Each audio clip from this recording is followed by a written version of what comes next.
আওয়ামী লীগ নিষিদ্ধ করার দাবিতে শনিবার সকাল থেকে চলছে শাহবাগ ব্লকেট। বাংলাদেশে ফিরে আসবেন সাবেক প্রধানমন্ত্রী শেখ হাসিনা। দেখুন, সন্ধ্যার পর থেকে এনসিপির নেতাকর্মীদের উপর কি আক্রমণ করা হচ্ছে এবং আওয়ামী লীগ নেতাকর্মীরা কিন্তু জেগে উঠেছে রাজপথে।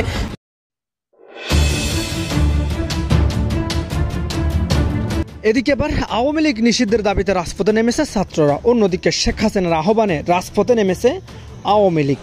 মুখোমুখি ছাত্র এবং আওয়ামী লীগ। এমন পরিস্থিতিতে এবার দেশের পরিস্থিতি সামাল দিতে ব্যর্থ ডক্টর ইউনূস। এবার খবর আছে রাতে গোপনে দেশ ছেড়ে পালিয়েছে ডক্টর ইউনূস এবং আসিফ নজরুল। দর্শক, কি করতে যাচ্ছে, আসলে কি এমন কিছু ঘটেছে, বিস্তারিত জানতে দেখতে থাকুন। আওয়ামী লীগকে নিষিদ্ধ করার প্রশ্নে যারা দ্বিমত পোষণ করবেন তারা বাংলাদেশের রাজনীতি থেকে ছিটকে পড়বেন। বাংলাদেশের রাজনীতিতে এখন আর কোনো মানুষ আওয়ামী লীগের প্রতি প্রীতি দেখানো পছন্দ করে না।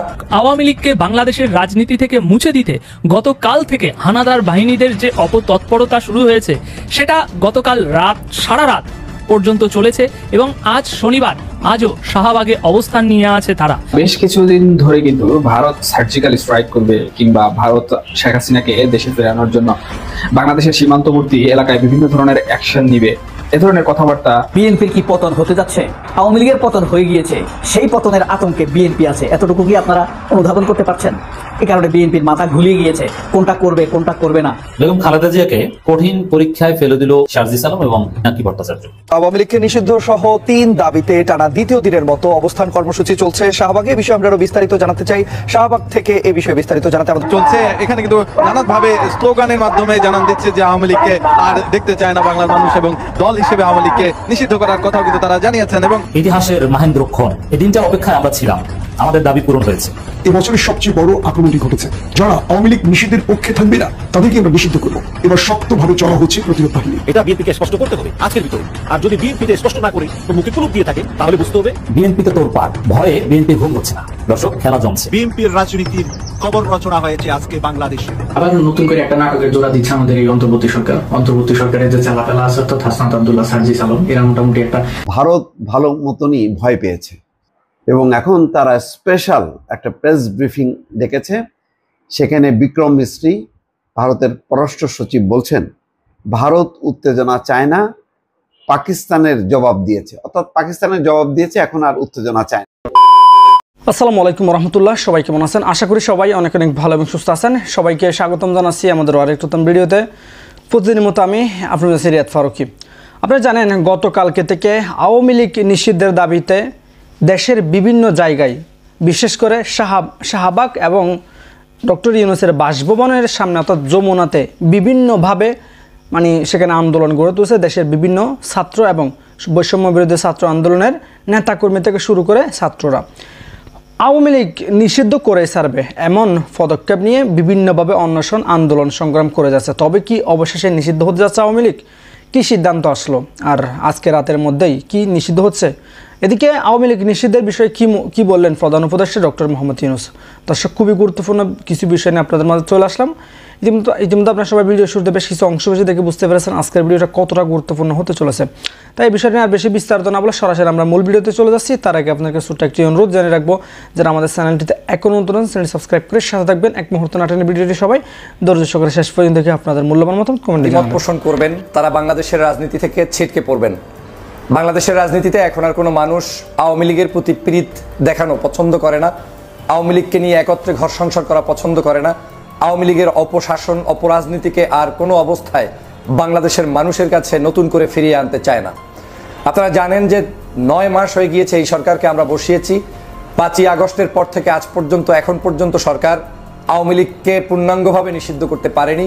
তারা কখনো ছাত্রলীগকে নিষিদ্ধ করার ঘোষণা দেয়, আবার কখনো অন্য যুবলীগ কিংবা স্বেচ্ছাসেবক লীগকে নিষিদ্ধ করার মতো একটি নতুন করে তারা তাদের কর্মসূচি ঘোষণা দিচ্ছে মনে হচ্ছে। কিন্তু যেখানে বাংলাদেশের সবচাইতে নিকৃষ্ট, সবচেয়ে খারাপ দিকগুলো হচ্ছে আওয়ামী লীগ, সেই আওয়ামী লীগকে এখন পর্যন্ত নিষিদ্ধ করার কোনো প্রচেষ্টা সরকারি মহলেও নেই এবং কিছু কিছু মহলে আওয়ামী লীগকে নিষিদ্ধ করা নিয়ে বেশ খানিকটা দ্বিমত রয়েছে। আমরা স্পষ্ট বার্তা দিয়ে বলতে চাই, বাংলাদেশের আওয়ামী লীগের ক্ষেত্রে, আওয়ামী লীগ নিষিদ্ধের ক্ষেত্রে বাংলাদেশের সাধারণ জনগণের মানসিকতা, মনোভাব কি, সেটাই সরকারের এবং রাজনৈতিক দলগুলোর বুঝে শুনে পথ চলা উচিত। যদি কেউ এই জায়গায় ভুল রান করেন তাহলে আপনি খেলার মাঠ থেকে ছিটকে পড়বেন, কোনো সন্দেহ নেই। বাংলাদেশের সাধারণ মানুষের মনোভাব হচ্ছে আর যাই থাকুক, অন্তত আওয়ামী লীগ বাংলাদেশে থাকবে না। আওয়ামী লীগবিহীন বাংলাদেশে আওয়ামী লীগের এই রাজনীতির বাহিরে ভিন্ন যারা আছেন দেশপ্রেমিক, তাদের মধ্যে নির্বাচন হবে। সেই নির্বাচনে যারা জয়যুক্ত হবে তারা ক্ষমতায় যাবে, যারা হবে না তারা রাজনীতি করবে, বিরোধী দল থাকবে, দেশের সেবা করবে। কিন্তু আওয়ামী লীগের মতো সংগঠনকে কোনো অবস্থায় বাংলাদেশে ফেরত আনার সুযোগ নেই। আপনারা জানেন ইতিমধ্যেই বাংলাদেশের এই আওয়ামী লীগকে নিষিদ্ধ করার জন্য নতুন করে তোড়জোড় শুরু হয়েছে। হাসনাত আবদুল্লাহর আহ্বানে সাড়া দিয়ে বাংলাদেশের বিভিন্ন দল, ধর্ম, পেশার মানুষরা ঐক্যবদ্ধভাবে রাজপথে নেমেছে এবং প্রত্যেকেই স্বাধীনভাবে যার যার দল নিয়ে সেখানে উপস্থিত হয়েছে।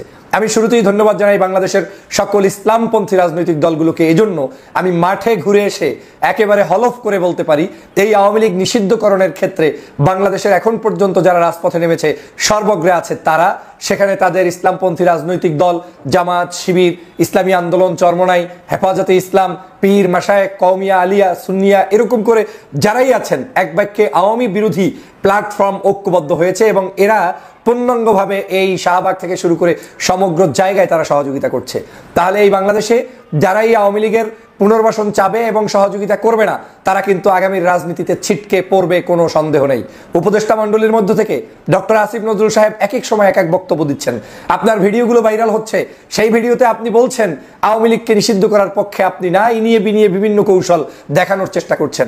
ফেসবুকে আপনি পোস্ট করার চেষ্টা করছেন যে এটা একক কোনো সিদ্ধান্ত নয়, এটা আপনার কোনো সিদ্ধান্ত নয়, এটা আপনি চাইলেই পারেন না, এটা আপনার দায়িত্বের মধ্যে পড়ে না, আপনার মন্ত্রণালয় একটা, অন্যদের মন্ত্রণালয় আর একটা। এই সব ভুগিযুগি বাদ দিয়ে জনতার কাতারে আসা উচিত। রক্ত দিয়েছে, জেল জুলুম রিমান্ডের শিকার হয়েছে, আজকে এই আন্দোলন করার জন্য না। কিন্তু সরকারের কোনো টনক নড়ছে না। সরকার সাধারণ মানুষের যে অনুভূতি, সাধারণ মানুষের সেন্টিমেন্ট বোঝার ন্যূনতম চেষ্টা করছে না। যদি সরকার মানুষের সেন্টিমেন্ট বুঝতে পারত তাহলে ক্ষমতার চেয়ারে বসার সাথে সাথে শপথ নেওয়ার পরপরই তারা আওয়ামী লীগকে গণহত্যার দায়ে নিষিদ্ধ করত। কিন্তু এখনো পর্যন্ত সরকারের 9 মাস অতিবাহিত হয়েছে, ফ্যাসিস্ট আওয়ামী লীগকে তারা নিষিদ্ধ করার কোনো পদক্ষেপ গ্রহণ করে না। আমাদের সভাপতি 2টা জাতীয় সংলাপে বারবার বলার চেষ্টা করেছে আপনারা আওয়ামী লীগকে নিষিদ্ধ করেন। যখনই আমাদের সভাপতি নুরুল হক নূর এই প্রসঙ্গ তুলেছে তখন উপদেষ্টারা তাকে থামিয়ে দিয়েছে। তারা বলেছে আজকে এই বিষয়ে কোনো আলোচনা হবে না। তাদের কাছে আমার প্রশ্ন, তাহলে কবে আওয়ামী লীগের নিষিদ্ধের বিষয়ে আপনারা আলোচনা করবেন? এখন যখন যমুনা ঘেরাও করা হচ্ছে, শাহবাগ ব্লকেট করা হচ্ছে, যখন পল্টন অবরোধ করা হচ্ছে, তখন আপনাদের টনক নড়ছে। আপনারা তখন বলছেন জাতীয় সংলাপ। আরে ভাই, জাতীয় সংলাপের কথা আমরা একাধিকবার বলেছি। জাতীয় সংলাপের কথা আমরা অসংখ্যবার বলেছি। রাজনৈতিক ঐক্যমতের ভিত্তিতে আপনারা আওয়ামী লীগকে নিষিদ্ধ করুন, কিন্তু আপনারা রাজনৈতিক ঐক্যমত তৈরি করার কোন পদক্ষেপ এখনো পর্যন্ত গ্রহণ করেন নাই। গতকাল আমরা বলেছি 48 ঘন্টার মধ্যে জাতীয় সংলাপ থেকে আওয়ামী লীগকে নিষিদ্ধ করার সমস্ত পদক্ষেপ গ্রহণ করতে হবে। আমরা সরকারকে শুভবুদ্ধির উদয় হয়েছে এই জন্য ধন্যবাদ জানাই যে আজকের গণমাধ্যমে দেখলাম সরকার জাতীয় সংলাপের উদ্যোগ নিতে যাচ্ছে। কিন্তু কেন এত আন্দোলনের পরে?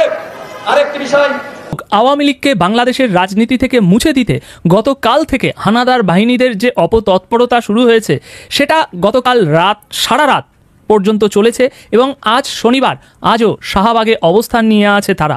বিস্তারিত রিপোর্ট এই নিয়ে আপনাদের সামনে আমি এসেছি যে আজ শাহবাগে তারা কি করছে এবং এই শাহবাগ থেকে আজ হাসনাত, সার্জিস, এনসিপি তারা 3টি গুরুত্বপূর্ণ দাবি তুলেছে, নতুন দাবি। সেই বিষয়ে বিস্তারিত আপনাদেরকে জানাবো এবং শাহবাগের বর্তমান অবস্থা কি, সর্বশেষ আপডেট কি, সে বিষয়েও আমরা একটু আলোচনা করব। তবে তার আগে বিএনপি ছাত্র দলের জন্য একটি গুরুত্বপূর্ণ মেসেজ। যে কোনো রাজনৈতিক দল নিষিদ্ধের ক্ষেত্রে বিএনপি আইন প্রক্রিয়ায় বিশ্বাস করে, এমনটাই বলছে তাদের নেতৃবৃন্দ। এ কারণে তাদের ছাত্র সংগঠন, ছাত্রদল এখনও শিবির কিংবা এনসিপির মতো চরমপন্থী গোষ্ঠীর সঙ্গে প্রকাশ্যে একাত্মতা প্রকাশ করেনি। তবে ইতিমধ্যেই শিবির তাদের পুরনো কৌশলে নেমে পড়েছে। ছাত্রদলের অভ্যন্তরে বিভ্রান্তি সৃষ্টি, নেতৃত্বে অনাস্থা এবং কর্মীদের মধ্যে ফাটল ধরাতেই তারা জুলাইয়ের মতো কাজ করতে শুরু করেছে। একটু খোঁজ নিলেই দেখা যাবে অনেকেই যারা নিজেকে ছাত্রদল পরিচয় দেয় কিন্তু গোপনে শিবিরের এজেন্ডা বাস্তবায়ন করছে। শিবিরের কৌশল বরাবরই একই, তাদের কিছু ক্যাডারকে ছাত্রদল বা ছাত্রলীগে অনুপ্রবেশ করিয়ে রাখা, তারপর আন্দোলন কিংবা বিভিন্ন গুরুত্বপূর্ণ সময়ে এইসব অনুপ্রবেশকারীরা নাটকীয়ভাবে পদত্যাগ করে দলের মধ্যে বিভ্রান্তি সৃষ্টি করে। এ ঘটনা নতুন কিছু নয়। সর্বশেষ কোটা আন্দোলনের সময়ও জুলাইয়ের মাঝামাঝি ডজন ডজন তথাকথিত ছাত্রলীগ নেতা পদত্যাগ করে ছাত্র আন্দোলনে যোগ দিয়েছিল। পরে দেখা যায় যে ভাই এদের বড় একটা অংশই ছিল শিবিরের। 5ই আগস্টের পর পরিস্থিতি আরও পরিষ্কার হয়েছে। এক কথায় এখন ছাত্র দলকে বিভ্রান্ত করা এবং অভ্যন্তরীণ আস্থা ভাঙার লক্ষ্যে কাজ করছে শিবির। আজ সকালেও চলছে শাহবাগ ব্লকেট, বন্ধ হয়ে আছে শাহবাগের রাস্তা। গতকাল শুক্রবার বিকেল থেকে শাহবাগ মোড় অবরোধ করে আছে জাতীয় নাগরিক পার্টি। অন্তর্বর্তী সরকার আওয়ামী লীগকে নিষিদ্ধ করে প্রজ্ঞাপন জারি না করা পর্যন্ত তারা শাহবাগ ব্লকেটের ঘোষণা দিয়েছে। কিন্তু এখানে বড় প্রশ্ন আমাদের সাধারণ মানুষদের এই এনসিপির উদ্দেশ্যে, শাহবাগের দুই পাশে দুটো গুরুত্বপূর্ণ হসপিটাল আছে, সেখানে কি রোগীরা স্বতঃস্ফূর্তভাবে থাকতে পারছে? তারা কি রাতে ভালো করে ঘুমাতে পারছে? হসপিটালে যে রোগীগুলো শুয়ে আছে, প্রশ্ন এগুলো, উত্তর জানি না। আসল কথা হচ্ছে এখানে ক্ষমতার অপব্যবহার করছে না তো এনসিপি? কারণ ব্লকেট করে তো এরা বিশাল চেঁচামেচি করছে, কিন্তু ব্লকেট করার লোক এদের আছে কি? ওই মুষ্টিময় যে আন্দোলনকারীরা এখন জমায়েতে আছে, এখানে ছবিতে আপনারা দেখতে পাচ্ছেন ব্লকেট করার লোক নেই। গতকাল তবু কিছু লোক দেখা গিয়েছিল। আজ প্রথম আলোর বরাতে আমরা সংবাদ মাধ্যমে যে ছবি দেখছি শাহবাগের, সেখানে দেখুন সব এরমভাবে গামছা মাথায় দিয়ে 2-4 জন শুয়ে আছে, হাহুতাশ করে ওই হালুয়ার রুটির রোবে আসা হাহুতাশ করে কয়েকজন ব্যক্তি বসে আছে। হাসনাত কাল বলেছিল না, দলমত নির্বিশেষে আবারও আমরা 5ই আগস্টের মতো শাহবাগের জনসমুদ্র ঘটিয়ে দেব। কিন্তু সেই সমুদ্র কি কাল আমরা দেখতে পেয়েছি? কাল দেখতে পেয়েছি জামাত শিবির যুদ্ধ অপরাধীদের, তার বাদে তো কাউকে দেখিনি। আজ আরও পরিষ্কার, ছবি আরও পরিষ্কার। হালুয়া রুটির লোভে আসা কয়েকজন ব্যক্তি ছাড়া দেশের মানুষের এই যে তাদের দাবি, এই দাবিতে দেশের মানুষের সর্বাত্মকভাবে সমর্থন তারা পায়নি। আর মনে হয় স্বপ্নেও এরা আওয়ামী লীগকে দেখছে, রাতে ঘুমালেও আওয়ামী লীগকে দেখছে। সেই জন্য তো ভাই এত ভয় পাচ্ছে। কিন্তু এরা জানে না আওয়ামী লীগ ছিল, আছে, থাকবে। শুধু তারাই থাকবে না, শুধু সময়ের অপেক্ষা। এই যে তারাই থাকবে না আমরা বলি আর তারা অট্টহাসি দেয়, এটা শুধু সময়ের অপেক্ষা। এখন রিপোর্টে আরেকটু আসি। দর্শক, হাসনাত আজ ফেসবুক পেজে একটি পোস্ট দিয়েছে।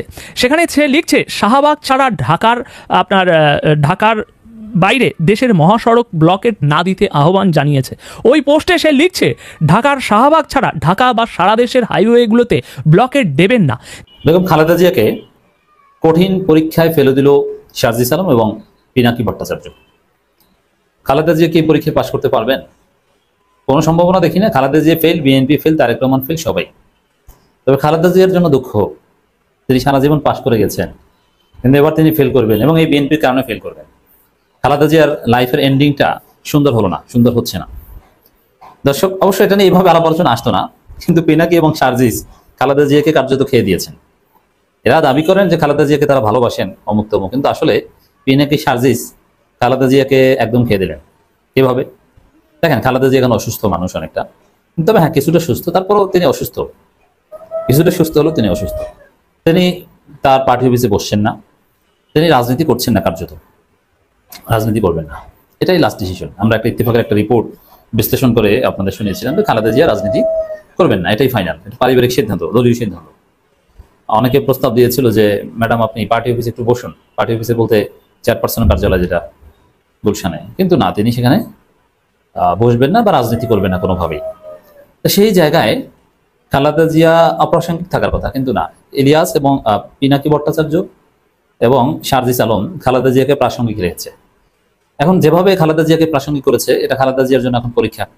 জনগণ এটার উপর ভিত্তি করে মূল্যায়ন করবে তাকে। দর্শক, পিনাকি ভট্টাচার্যের একটা বক্তব্য, যদি শাহবাগের সংহতি জানাতে খালেদা জিয়া উপস্থিত হন, পৃথিবীতে এর চেয়ে স্বর্গীয় দৃশ্য আর হতে পারে না, এটা কল্পনা করেছেন। এই পিনাকি ভট্টাচার্যের একটা বক্তব্য মানে বাংলাদেশের যে কোনো পত্রিকা বা মিডিয়ার বক্তব্যের চাইতেও এটা বেশি পাওয়ারফুল বা বেশি মানুষের কাছে যায়। বিএনপির কি পতন হতে যাচ্ছে?